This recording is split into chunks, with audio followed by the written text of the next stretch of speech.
Hello guys, and welcome back to the channel. Now we are back yet again unpacking Uthando Nesethembu. Now finally it is the day of the trip.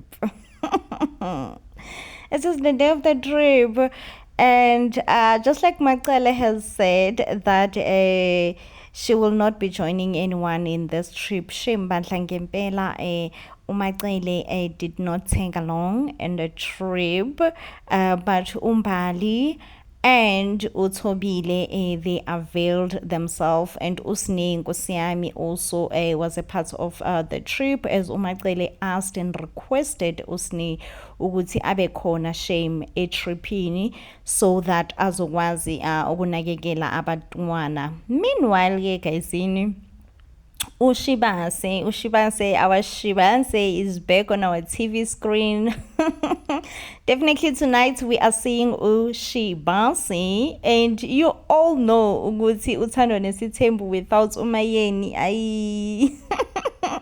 it just doesn't make sense. It just doesn't make sense at all. So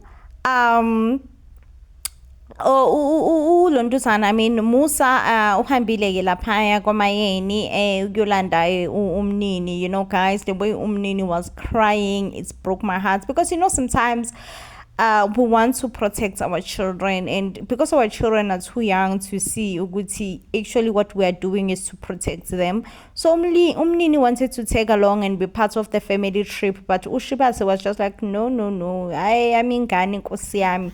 But also, yes, guys, Ushibase, it's very surprising because, guys, we all know ukuthi she has publicly made the allegations ukuthi ingane yakhe was poisoned, right?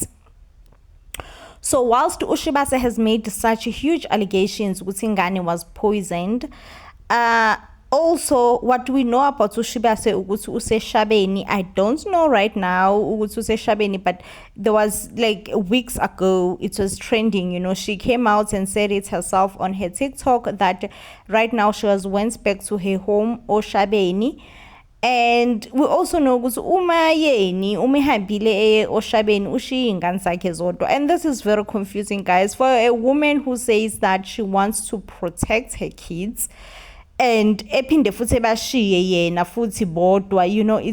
It's something that is very, very, very, very confusing if you ask me, because umnini and I think the youngest are left with Mpumelelo. Mpumelelo is very irresponsible, I must say. And when that happens, who takes care of umnini, guys? Who takes care of umnini? Because umayeni, the very same thing akayisho ukuthi no yena she can't be ehlale laphayana and nani because umnini akaphatheki kahle, and ubengafuna ukuthi umnini abe part of a family trip yena engekho because of umnini was allegedly poisoned. But I think at the same time, Umayeni is a very irresponsible parent who only thinks for herself. But luckily, Nkosi yami Umayeni finally made it to the family trip. Let me tell you guys, one thing about Uma Khumalo, Benoma Nkwabe, I mean Uma Khumalo more especially, she looks calm, down to earth, and all that. But also, guys, she have a mean girl in her. Definitely Makhumalo have that mean girl energy in her, because I don't understand how is it that they are in a family trip at the same time they are gossiping Umayeni. I'm like, no guys, you guys are doing too much. On the previous season you called Umayeni delusional. This season you have constantly discussed and gossip Umayeni over and over again. And now I think Umbali was briefing uThobile ukuthi hey lalela phela ngixoxele izindaba. Umayeni initially didn't want to take along and be part of a trip, and ubethi ingane zakhe akafuna ukuthi zidle nani. How angazi no ubethi ingane zakhe angeke zidle noma yeah guys, bekukuningi as it is, kukuningi kulots. So I'm just like, but it's unnecessary, guys, because now they are still in the trip, you get, and for them to be gossiping about Umayeni, it's very wrong, guys. Like, it's very, very, very wrong of Uthobile Benompali, and these people are adults, If probably they still wanted to ukuthi behlebe ngomayeni a bit, they should have waited until the trip ended. Then when they are back home, they'll be like, hey phela a tripping, this and this and this and this happened, you get. I just feel like, in a way, Umangwabe benothobile, they love provoking Umayeni. And also, guys, yes, in season 1 we were introduced to Umangwabe benothobile as if they were friends whilst they were still dating Umusa Nan.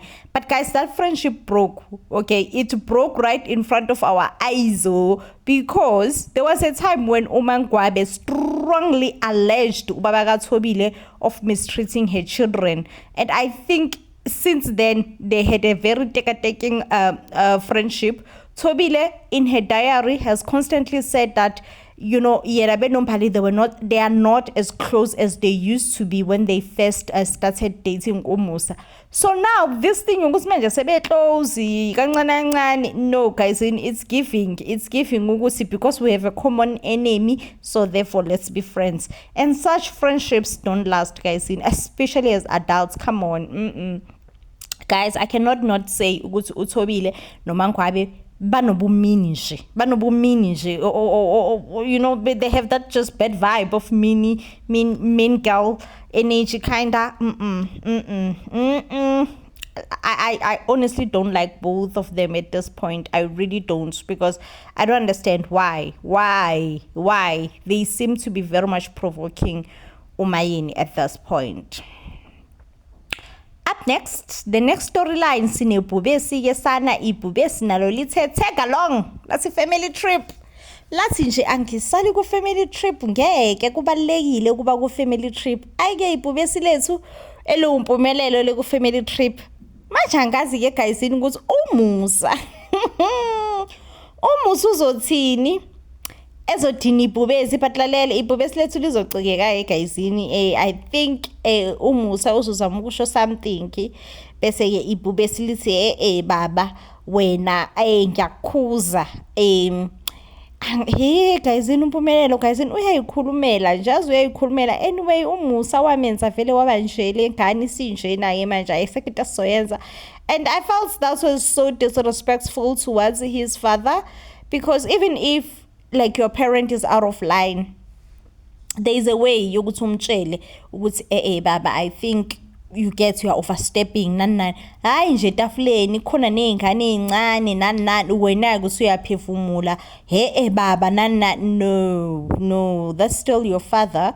You still need to respect him and give him all the respect and know how to address him more importantly, So umpumelelo guys, angazi ke nami at this point, because this were just a teaser. Angazi ukuthi umusa naye uzobe zama ukuthini engathi angeke izihlale kahle umpumelelo uzobe baba wena futhi kunento ongayi-addressanga. Yay, nangumusa, nangumpumelelo ibhubesi selikhumbuza phela ubabwala ukuthi ngathi kumele kube ne-something kumele i-addresseke futhi iyaphuthuma. Hayi ke usine uzogijimeke ku-diary ethi nje vele umpumelelo akamhloniphi ubaba. Funny enough, umpumelelo once accused usine ukuthi usine uyena ongahloniphi ubaba wabo, but ke guys, nangona usine naye ngathi uyabona ukuthi umpumelelo naye akamhloniphi ubaba wabo, but ke guys, in a way ngithi umusa uyalayeka. If umpumelelo vela akamhloniphi umusa, in a way ngithi uyalayeka, uyispoile kakhulu nansi ingane wayitotosa at some point guys, ingane ayidingi ukuthi uyispoile kuze kweqe. So in a way ngithi yey uyalayeka umusa if and only if umpumelelo akamhloniphi, because I wouldn't say umpumelelo akamhloniphi umusa, but I would just say umpumelelo sometimes akakhona ukudifferentiate ukuthi umusa ubaba wakhe akuyena umngane wakhe. Sometimes I think baxoxa kakhulu kube nomusa, baxoxa kuze kweqe. So umpumelelo ezigcina seyitshela ukuthi no umngane wami umusa, forgetting ukuthi nkosiyami umusa ubaba wakhe. On the next storyline, we have yeah, yay gayizini lalela indaba zakwamseleku zimnandi ziyasi-entertainer. Hayi namangazi, we have uMacele, uMakhwela noMusa bazobika isisu mntakabawo, bazobika isisu kuMacele. Yeah, angikaze ngidideke kanje mina emhlabeni. Yey hayi washo-ke umayeni wabuza wathi kanti uMacele uma wakho yini? Angi-understand guys, like ngi-lost, ngi-confused, I'm lost for words at this point because isisu sibikwa kanjani kuMacele? Kahle kahle uMacele useyini la ekhaya? Like lalela, I'm convinced ukuthi at this point uMacele ungumfazi kaMusa. Ayi kuyafikiwa-ke lapha ne-pregnancy test-ke mntakabawo. He Samu, hayi uSamu girl bought a whole gift bag wafaka phakathi i-pregnancy test positive phela. Hayi i-pregnancy test siyakhishelwa-ke uMacele ukuthi eyibone. Ayi wayivula-ke uMacele, nkosi yami, ntombi yakwaCele mayenzi nhla i-pregnancy test. Ayi ngithi wafela wajabula. Hey gayizini, angiyazi mina into enjena, like at this point you know ngiyasho vele ukuthi kuyacaca vele ukuthi i-relationship kaMacele with the other wives iqhekezekile, with uMakhumalo especially iqhekezekile nani. So in a way I've been saying ukuthi mhlawumbe uMacele is more welcoming and more lovely towards uSamke to spite the other wives, but noma kunjalo mafethu ngeke.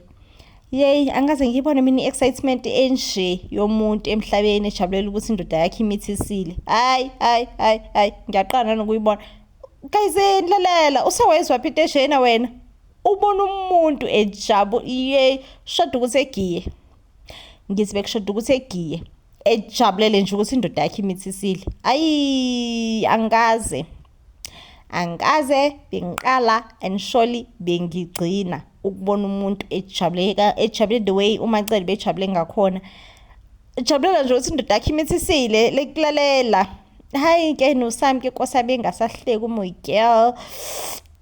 Engasahleki uSamke. Hayi nangu-ke phela uSamke sethawu nathi nje sishaqekile. Uthi nje uMacele lalela girl kahle ukuphapha. I'm like yes mtshele wena Macele. How when you're busy doing the deeds bese uthi ushaqekile umdala kangaka, engani uyazi phela ukuthi umuncambalala nomfana. ama-results akhona ukucambalala nomfana, so ushaqwa yini? I'm like yazini mina Macele, at this point ngavele ngikubamba isandla ngithi awumbuze kahle ngempela uSamke ukuthi le ngaka-ke emshaqayo yintoni because phela uSamke akayona nje ingane imdala, uyazi kahle ukuthi uma ucambalala nomfana ama-results imphumela ithini.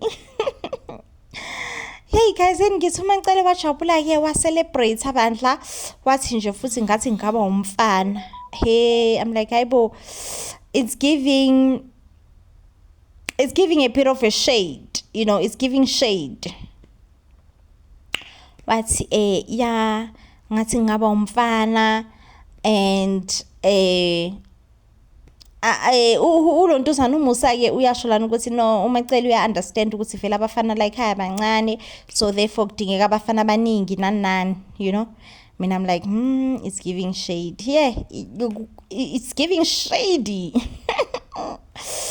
Hayi angazi guys, ngathi kushedwa abantu abanganawo abafana, of which uMangwabe noMakhumalo at this point, you know. Ngathi kushedwa bona bobawu-2, so angeke wazi because uvele wathi nje yes futhi ngathi ngaba umfana. Hayi-ke guyisini uMusa ngiyakutshela uhappy, and angazi noma umithise uSamke ngoba efuna ukuprove i-point yini ukuthi bandla ipeni lakhe tsabhala, because I feel like most people questioned uMusa ukuthi ayibo Musa uthi ufuna uwife number 5 nje kahle uzomenza ntoni? Ipeni lisasebenza Nkosi yami, sagcwele u-ink, sabhala kahle ipeni. So at this point, I think Umusa is more satisfied with himself, knowing ukuthi usebaprovele inkosi yami point abantu akade bemngabaza akade bengabaza ukuthi ipeni lakhe liyabhala noma libhali sebeprovelekile ukuthi no khulekani ipeni ligcwele uink ugcwele uinki ipeni liyabhala inkinga ayikho.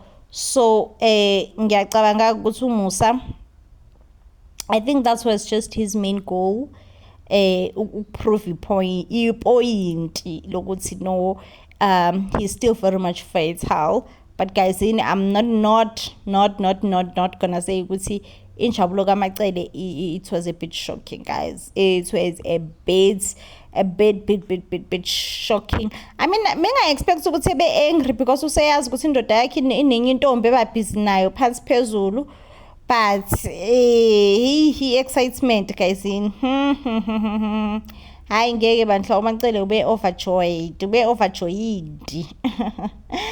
Coming back to i-family trip le, yazi uMusa, guys, uyayithanda idrama empilweni yakhe. Like sengibonile futhi ukuthi yazini angeke uzube indoda ethi ithanda isithembi ube wena uyithandela ukuthula, like ungayithandi idrama, like no ways.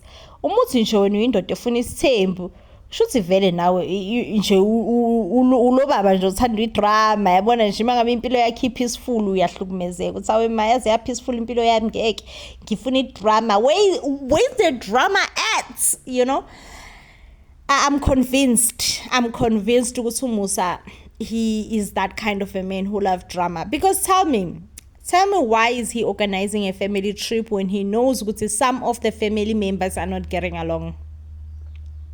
Why is he organizing a family trip when he knows that if some of the family members are not speaking to each other? And I am referring to uMaNgwabe no Sne, you know, because guys, in anibhekeni uMaNgwabe, yay ihlo akamuphalo no Sne, hey nami ngiyasaba face yabona lihlo likaMaNgwabe ngiyalisaba. And one thing about uMaNgwabe unamehla amahle inkosi yami uMaNgwabe, but siyabona leli akalipho Sne, yay lithusa kwanami yesana, like kwanami lingifaka ku June July, because like ngiyasaba like ngisaba lokho ngempela. So it's clear ukuthi uMaNgwabe is still holding a big grudge for Usne after Usne went on podcast. Wakhuluma ke ukuthi Usne wakhuluma phela Usne ukuthi wancishwa ilontuzana i-roles emzini kwaMaNgwabe, ngathi kwabahliyeke ukuthi indaba yokuthi Usne ekhulume ngokuthi wancishwa i-roles nani ayi imphathanga nje kahle uMaNgwabe ke. So uMaNgwabe ke lana ayi akakabi right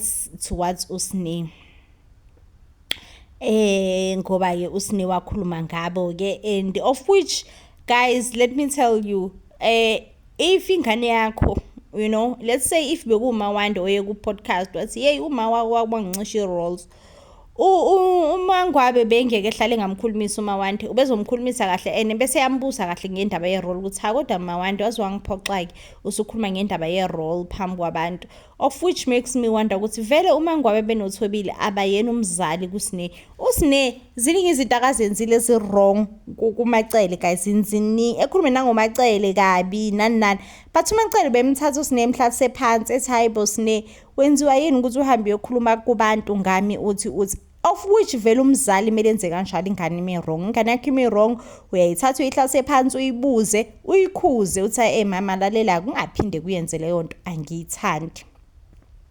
So for the near fact ukuthi uma Khumalo benoMaNgwabe they chooses ukunikeza uSne i-attitude, they choose ukuthi bengamkhulumisa uSne nani, it shows ukuthi vele they have never played any parental role towards Usne, guys. It honestly legit it paints them as bad people, because at the end of the day yibo o stepmother bakaSne. uSne uyingane labo nabango stepmother. It is their duty ukuthi bembonise uSne mangabe wrong, usilalela Sne wrong lana nokuthi bemconfront, guys, awukwazi ukuvele nje pulled a frowning face towards ingane just because awuyizali lengane, so now we are frowning nani. It's wrong, okay? Hayi-ke uSinewe egayizini ngoba phela ngathi ama-director ayathanda ukusinikeza umkhosi athi nje imkosi lalela athatha ama-director athatha uSine amhla seduze kwaMangwabe amhla seduze kwaMakhumalo because bebazi ukuthi bazophresana ngoba abakhulumisani so uSine thatha iyani ukudla wathi nje ukukhuluma ukuhlupha thatha ukudla uSine wahamba uyodlela erumini lakhe wathi nje ngizothatha ukudla kwami ngihambe ngiyoyidlela erumini lami ngishiye abantu ngingalibele ngikhuluma ngichaza izinto eziningi ngichaza nezinto ezingachazeki no ngcono ngihambe ngiye erumini lami yay guyisini anyway one thing I want to highlight ukuthi uMakhumalo benoMangwabe ave benochuku guyisini like banochuku shem bayasukelana because angazi ngempela ukuthi why were they gossiping uShibase on this family trip like why did they have to talk about igama lika Shibase for the near fact ukuthi uShibase usefikile nezingane zakhe salaniseniyeka ningasakhulumi ngaye anyway guyisini since ke uMangwabe esipromisile ukuthi last family trip yonke into nje yalesi season kahle lapho uMangwabe ufuna ukusitshela ukuthi siyagcina ukumbona this season asazi asazi kodwa nje ya asazi ukuthi uMangwabe uzobuye ihambe ngamselegu noma ngeke sihambe kodwa nje ugirl uya insist ukuthi lalela lolu suku lami lokugcina. I will see you guys on the next one. Please do make sure that you comment down below and tell me what do you think about them Selagos. I will see you on the next one. Till then, please do stay blessed and I love you.